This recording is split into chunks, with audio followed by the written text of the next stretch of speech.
Halo, selamat pagi. Selamat pagi semuanya. Semalam ada satu video yang menarik di TikTok, teman-teman. Saya kebetulan lihat itu ada orang yang membandingkan antara sewa dan beli rumah secara KPR. Nah, kebetulan saya ini mengalami semua. Saya kebetulan bekerja di bidang properti. Kebetulan saya pernah sewa rumah puluhan tahun. Dan kebetulan juga saya sedang KPR rumah. Nah, ini kan pas banget ya. Nah, jadi saya mau bahas sedikit lah. Jadi di video itu kan dibahas lebih baik sewa rumah karena uang selisih untuk cicilan KPR itu bisa ditabung untuk bisa dipakai yang lain ya. Nah, di sini kan hanya satu faktor saja yang dijadikan pembanding, yaitu faktor uang. Nah, sebetulnya kalau dihitung dari faktor uang, saya setuju, 100% saya setuju. Karena KPR itu cicilannya memang cukup besar. Gitu ya. Nah, tapi di belakang itu ada faktor-faktor lain, teman-teman. Seperti misalnya gini. Misalnya saya ingin beli rumah 600 juta. Terus saya dari gaji saya sebagai karyawan tetap misalnya ya, saya bisa nabung 10 juta per bulan. Nah, berarti kan saya butuh 5 tahun untuk bisa beli rumah 600 juta. Nah, oke, saya tabung setiap bulan. Tapi apa yang terjadi ketika 5 tahun ke depan? Saya yakin 100% rumah tersebut tidak akan bisa dibeli. Kenapa? Karena harga rumahnya sudah melambung tinggi. Betul ya? Masuk akal nggak? Atau kalaupun tetap kita bisa beli rumah dengan harga 600 juta, kita harus ngalah. Satu, kita ngalah lokasi, pasti lebih jauh dari rumah yang kita pingin sebelumnya.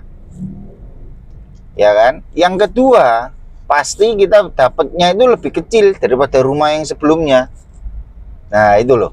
Itulah masalahnya kalau kita nabung, kita nunggu uang kita terkumpul, baru kita beli rumah secara cash karena kita nggak mau KPR. Nah, itu susah. Itu. Terus dari sisi penyewa, sewa rumah itu nggak enak, teman-teman. Yang pertama apa? Kalau misalnya rumah tersebut tidak disewakan lagi sama pemilik, ya kita kan harus keluar dari rumah tersebut. Kita harus cari lagi rumah yang baru. Nah, cari rumah baru itu bukan hal yang mudah. Menghabiskan tenaga, menghabiskan waktu, menghabiskan biaya. Ya kan? Iya, kalau satu kali muter cari rumah sudah ketemu yang cocok. Tapi kalau belum cocok, harus muter lagi 2, 3 kali, 4 kali baru sampai ketemu yang cocok. Oke, katakanlah kita sudah nemu yang cocok. Apa yang harus kita lakukan berikutnya? Yaitu pindahan. Pindahan itu juga bukan hal yang mudah buat saya. Saya paling benci kalau disuruh pindahan.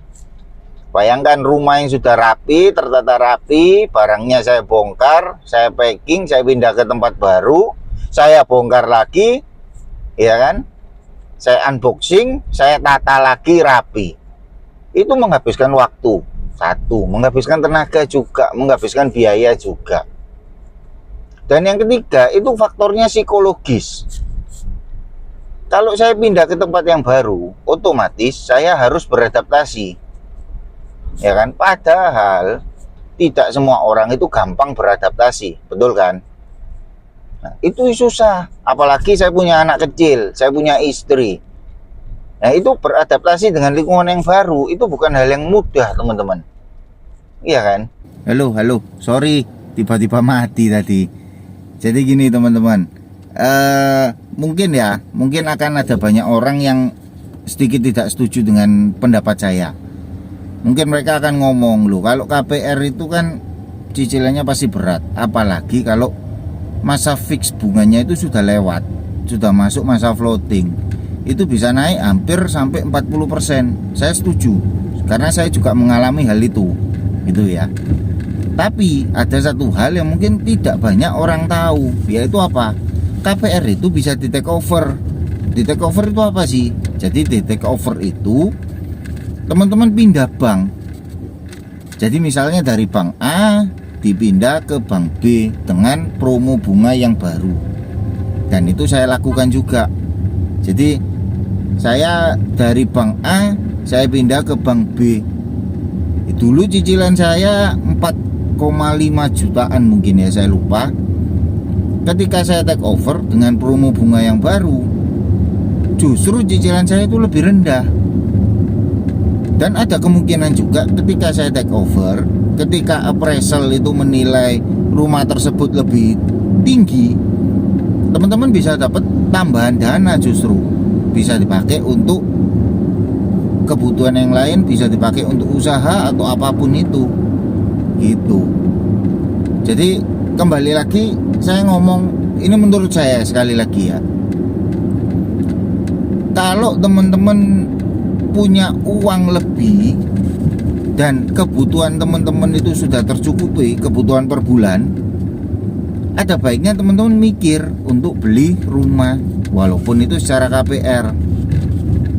Karena apa? Kembali lagi, kalau kita ngumpulin duit sampai terkumpul semua, seperti yang saya bilang tadi, ketika uangnya terkumpul, rumahnya nggak dapet.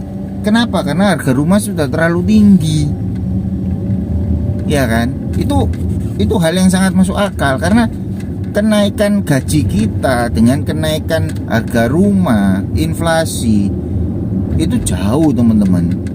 Jadi selama teman-teman masih bisa ada spare uang untuk beli rumah secara KPR, belilah. Jangan tunggu uang terkumpul dulu. Gitu. Jadi itu pendapat saya, teman-teman ya. Jadi saya enggak mau maksa teman-teman mau harus beli rumah atau harus sewa atau apa, enggak, terserah. Ini pendapat saya pribadi, mungkin bisa menjadi sedikit informasi, sedikit pencerahan juga buat teman-teman. Jadi membandingkan segala sesuatu itu jangan cuma dari satu faktor aja, karena akan ada faktor-faktor yang lain di belakangnya gitu. Oke, ini saya juga mau sampai kantor, jadi saya akhiri dulu video ini. Nanti kita ketemu lagi di video yang lain. Mungkin ada hal-hal yang menarik yang mau saya bahas. Oke, thank you teman-teman, see you.